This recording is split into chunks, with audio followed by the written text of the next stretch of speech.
Hello hello hello hello hello students. पिछले वाले video में अगर आपने मेरा वीडियो देखा हो तो उस वाले वीडियो में हमने डिस्कस किया था private enterprises, public enterprises and global enterprises के बारे में।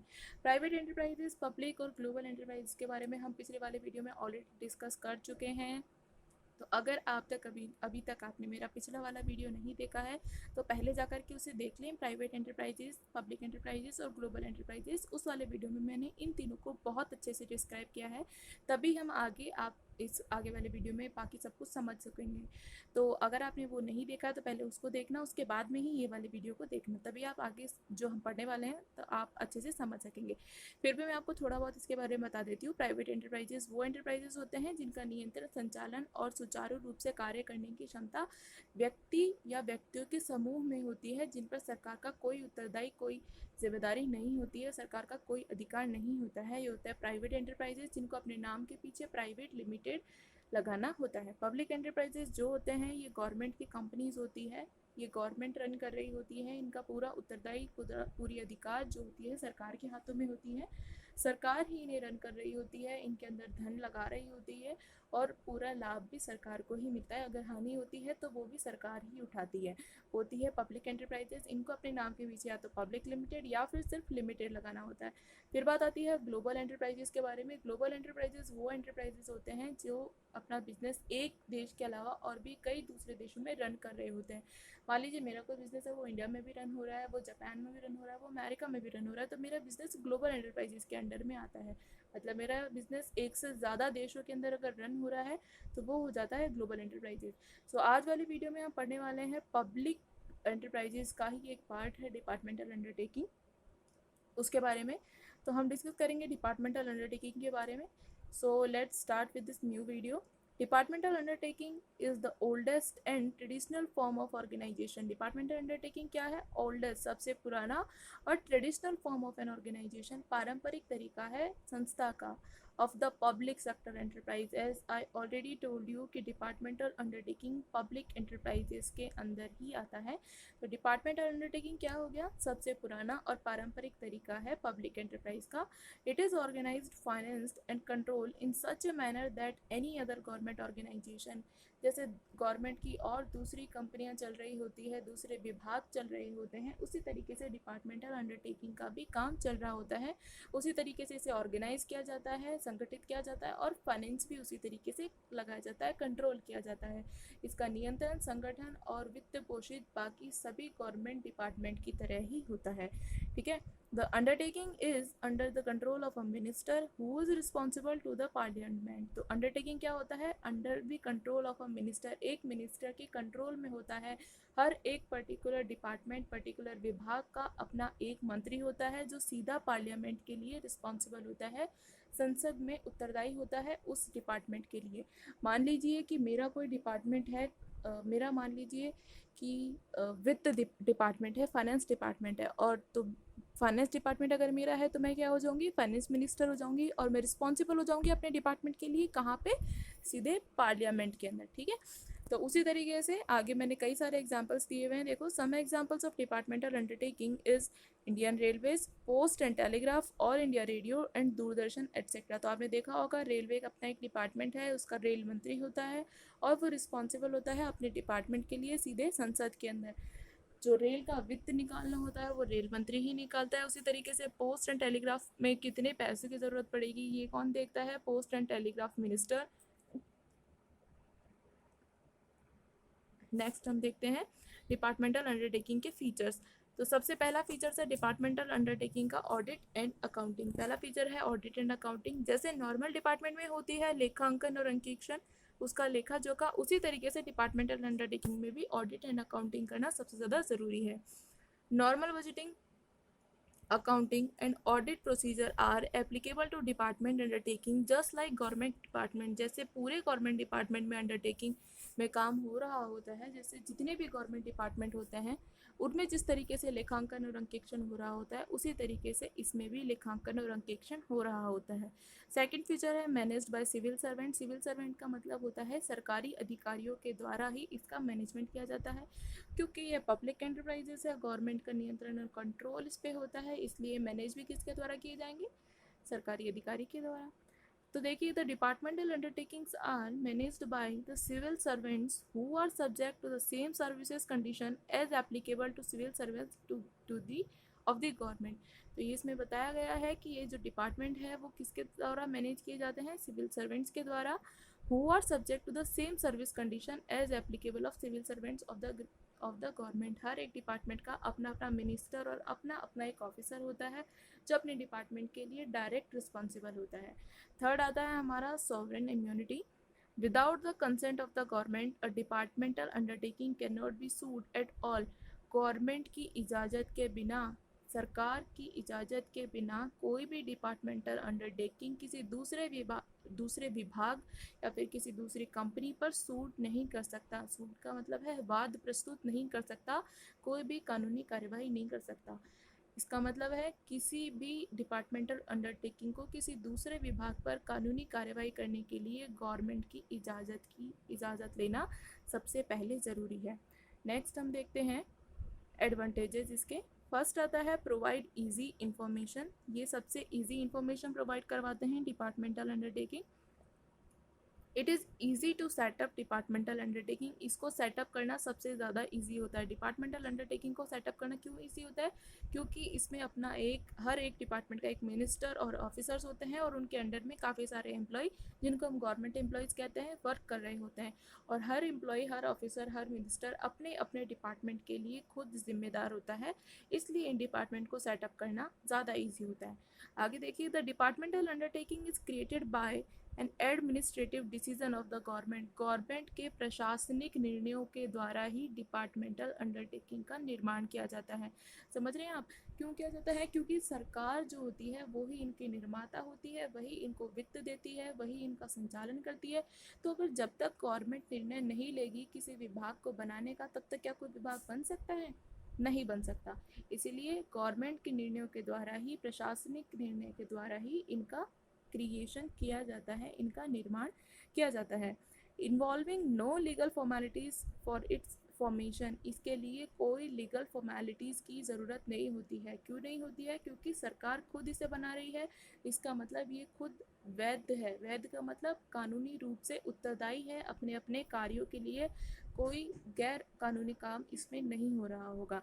सेकेंड आता है डायरेक्ट कंट्रोल ओवर पार्लियामेंट और स्टेट लेजिस्लेचर। क्या होता है? इसका डायरेक्ट कंट्रोल होता है पार्लियामेंट और स्टेट लेजिस्लेचर के ऊपर। The department undertaking is directly responsible to the parliament और the state government through its overall head. क्या होता है कि ये जो काम कर रहे होते हैं अपने अपने काम के लिए सीधे रिस्पॉन्सिबल होते हैं। किसको रिस्पॉन्सिबल होते हैं? पार्लियामेंट को और स्टेट गवर्नमेंट को। अभी हमारे राजस्थान में अगर मान लो कोई वित्त डिपार्टमेंट बना हुआ है, फाइनेंस डिपार्टमेंट बना हुआ है, तो उसके लिए हम कहाँ रिस्पॉन्सिबल होंगे? संसद पे, और राजस्थान सरकार को रिस्पॉन्सिबल होंगे। ठीक है, जैसे कि एग्जांपल है मिनिस्टर कंसर्न। हर एक डिपार्टमेंट का अपना अपना एक मिनिस्टर होता है। मान लीजिए कि कोई जैसे हमारे होम मिनिस्टर हैं अमित शाह, तो वो अभी किसके लिए उनके अंडर में जो डिपार्टमेंट्स आएंगे वो कहाँ होंगे? उनके अंडर में जितने भी डिपार्टमेंट आएंगे वो अपने अपने डिपार्टमेंट के लिए रिस्पॉन्सिबल होंगे। ठीक है, थर्ड आता है हमारा tax on the public is lesser. Tax on the public is lesser. Earnings in this department are paid into government treasury, resulting in the lesser tax burden on the public. जो public पर जो tax का भार पड़ रहा होता है, कर का भार बढ़ रहा है जनता पर, उसको कम करते हैं ये पब्लिक डिपार्टमेंट। दूसरी चीज़, earning in this department are paid into the government treasury. देखो, इन डिपार्टमेंट में जितनी भी अर्निंग होगी वो कहाँ जाएगी? Government treasury. गवर्नमेंट ट्रेजरी मतलब सरकार के वित्त कोष में ही सारी इनकी अर्निंग, इनकी कमाई सरकार वित्त कोष में जाएगी। दूसरी बात, इनसे जो होने वाली कमाई होती है उससे जो जनता पर कर का भार पड़ रहा है वो भी कम हो रहा होता है। तो 3 एडवांटेज हमने यहाँ देख लिए हैं। पहला होता है provide easy information. Easy information provide हो जाती है, क्यों? क्योंकि गवर्नमेंट ही इनकी क्रिएशन और सब कुछ गवर्नमेंट करती है। डायरेक्ट कंट्रोल ओवर पार्लियामेंट और स्टेट लेजिस्लेचर। जो इनका कंट्रोल होता है डायरेक्ट पार्लियामेंट को होता है, और जिस राज्य की सरकार में ये बने हुए होते हैं, मान लीजिए राजस्थान में बने हुए, तो राजस्थान की सरकार के लिए रिस्पॉन्सिबल होंगे। Third, tax on the public is laser. Public पे जो टैक्स का भार पड़ रहा है वो भी कम कर दिया जाता है। आगे देखिए, फोर्थ वाला हमारा है टूल फॉर सोशल चेंज। समाज में जो चेंज लेके आना है उसका सबसे महत्वपूर्ण टूल है, उपकरण है। The economic activity and social justice can be promoted by the government through departmental undertaking. Departmental undertaking के थ्रू ही हम किसी चीज़ को, सोशल जस्टिस को और इकोनॉमिक एक्टिविटी को प्रमोट कर सकते हैं। इकोनॉमिक एक्टिविटी मतलब ऐसी कोई भी एक्टिविटी जिसमें धन का कार्य हो रहा हो, धन कमाने, धन को व्यय करने जैसा कार्य हो रहा हो, वो इकोनॉमिक एक्टिविटी होती है। सोशल जस्टिस का मतलब होता है सामाजिक न्याय। तो इन दोनों को हम किसके थ्रू प्रमोट कर सकते हैं? डिपार्टमेंटल अंडरटेकिंग के थ्रू ही हम इकोनॉमिक एक्टिविटी और सोशल जस्टिस को प्रमोट कर सकते हैं। It can be used by the government as a tool for social change. ये गवर्नमेंट क्या करती है? एक टूल की तरह यूज़ करती है। टूल मतलब उपकरण की तरह यूज़ करती है। किसको यूज़ करती है? डिपार्टमेंटल अंडरटेकिंग को as a tool government use कर सकती है। किस चीज़ के लिए? सोशल चेंज के लिए, सामाजिक परिवर्तनों के लिए डिपार्टमेंटल अंडरटेकिंग को सरकार उपकरण के रूप में यूज़ करती है। ठीक है, नेक्स्ट आता है avoid misuse of government treasury. सरकारी वित्त का अगर कोई गलत यूज़ हो रहा है तो उसको अवॉइड करना, उसको ख़त्म करना। देखिए, the officers of the departmental undertakings are under the direct administrative control of the ministry. हर एक डिपार्टमेंट का अपना एक मंत्रालय होता है, अपना एक मंत्री होता है और अपने ही ऑफिसर्स होते हैं। तो लिखा हुआ है इसमें, the officers of the department undertaking, departmental undertaking के जो ऑफिसर्स होते हैं are under the direct administrative control of the ministry, प्रशासनिक नियंत्रण में होते हैं। हर मंत्रालय के प्रशासनिक नियंत्रण में होते हैं, मतलब वो कोई भी ऐसा गलत काम नहीं कर सकते क्योंकि वो सरकार के अंडर में काम कर रहे हैं। They are guided by the rules and regulation of the ministry framed with a focus on public welfare. सामाजिक जो समाज के कल्याण के लिए अगर वो कुछ काम कर रहे हैं, समाज के कल्याण को फोकस में रखते हुए कोई काम कर रहे हैं, उनके लिए उनके अलग से रूल्स बनाए हुए होते हैं, रेगुलेशन बनाए हुए होते हैं, गाइडलाइंस बनाई हुई होती है। उनको फॉलो करते हुए ही उन ऑफिसर्स को वर्क करना होता है, वो कोई भी इलीगल काम नहीं कर सकते।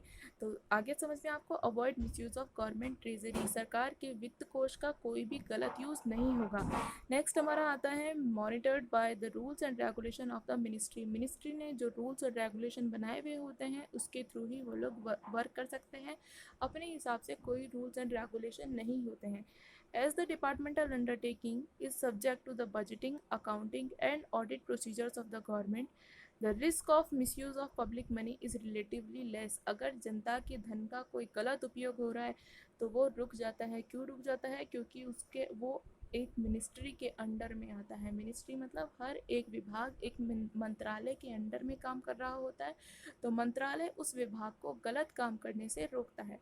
ठीक है, तो इस पे किसका मॉनिटर होता है? पूरा मिनिस्ट्री का मॉनिटर होता है। ये हमने तो पढ़ लिए हैं पूरे एडवांटेजेस। ये सारे एडवांटेजेस है। पहला हमने इसमें पहले वाले में पढ़ा, जैसे provide easy information, direct control over parliament और state legislature, tax on the public is laser, public का जो टैक्स होता है, भार होता है, वो कम हो जाता है। टूल फॉर सोशल चेंज, सामाजिक परिवर्तन का एक उपकरण, एज ए उपकरण गवर्नमेंट इसे यूज़ करती है। Avoid misuse of government treasury, सरकार के वित्त कोष का जो गलत उपयोग हो रहा होता है उसको अवॉइड कर देते हैं, उसको रोक देते हैं। सिक्स्थ है monitor for the rules and regulation of the ministry, जो पूरा रूल्स एंड रेगुलेशन होता है वो कौन डिसाइड करती है? उससे रिलेटेड मंत्रालय, और मॉनिटर कौन करता है? उससे ही रिलेटेड मंत्रालय। अब हम पढ़ेंगे इसके लिमिटेशंस के बारे में। तो ये तो थी एडवांटेजेस, अब हम पढ़ेंगे लिमिटेशंस के बारे में। सबसे पहला लिमिटेशन आता है departmental undertaking fail to provide flexibility. Flexibility मतलब इसी में लचीलापन नहीं होता है। एक बार जो रूल्स एंड रेगुलेशन बन गए, it means this is permanent for all over the years. आगे आने वाले सालों में हमेशा वो वैसे ही रहते हैं, उनमें कोई चेंजेस नहीं आता है। तो departmental undertaking fail to provide flexibility which is essential for smooth operation of a business. किसी भी बिजनेस के स्मूथ ऑपरेशन, सफल या सुचारू संचालन के लिए उसका लचीलापन होना आवश्यक है। परिस्थितियों के अनुसार उसे परिवर्तित होना चाहिए। अगर वो परिस्थितियों के अनुसार परिवर्तित नहीं होगा तो फिर वो क्या होगा? बिजनेस फेल हो जाएगा। तो डिपार्टमेंट अंडरटेकिंग क्या होता है? फ्लैक्सिबिलिटी उनमें नहीं होती है। सेकेंड होता है द एम्प्लॉइज और heads of the department of such undertaking are not allowed to take independent decisions without the approval of the ministry concerned. This lead to delays in matters where prompt decisions are required. तो क्या होता है कि इनके officers जो होते हैं वो बिना किसी सरकारी अधिकारियों के बिना डिसीजंस नहीं ले सकते। जब तक सरकार ने कोई डिसीज़न लेने को नहीं कहेगी या सरकार खुद कोई निर्णय नहीं ले लेती तब तक वो कोई डिसीज़न नहीं ले सकते हैं। थर्ड होता है there is a lot of political interference through the ministry. इसमें क्या होता है, बहुत सारा पॉलिटिकल इंटरफेरेंस होता है। पॉलिटिकल इंटरफेरेंस का मतलब क्या होता है, राजनीतिक हस्तक्षेप। कभी कोई कुछ कहता है, कभी कोई कुछ कहता है, तो आपको पता है राजनीति में वैसे ही अब सब कुछ अलग अलग चलते रहता है, तो इसमें पॉलिटिकल इंटरफेरेंस बहुत ज़्यादा होता है। Next, there is red tapeism in day-to-day operation and no action can be taken unless it goes through the proper channels of the authority. Red tapeism का मतलब लाल फीताशाही होती है इसके अंदर। क्यों? क्योंकि ये गवर्नमेंट का डिपार्टमेंट है, गवर्नमेंट के डिपार्टमेंट में इसी तरीके से फ़र्क होता है। रोज़ाना के ऑपरेशन में, डे टू डे के संचालन में, ऑपरेशन में, इनमें रेड टेपिज्म होता ही है। रेड टेपिज्म के बारे में आपने पहले भी क्लासेस में पढ़ा होगा, रेड टेपिज्म क्या होता है। तो इन सारे वर्क के बीच में रेड टेपिज्म आता ही है, जो कि बहुत ही गलत चीज़ है। तो आज वाले वीडियो में हमने पढ़ा डिपार्टमेंटल अंडरटेकिंग के बारे में। नेक्स्ट वाले वीडियो में पढ़ेंगे स्टैट्यूटरी कॉर्पोरेशन के बारे में। अगर आपने इससे पहले वाले वीडियो में पब्लिक, प्राइवेट और ग्लोबल एंटरप्राइजेस के बारे में नहीं पढ़ा है तो मेक श्योर कि आप वो लास्ट वाला वीडियो पहले देखें, उसके बाद में ये वाले वीडियो को आप लोग पूरा देखें। सो गाइज, नेक्स्ट वीडियो के लिए प्रिपेयर रहिए। इस वाले वीडियो में अगर if you guys have any doubts and queries you can directly contact to me and can do comment on my video. Thank you so much.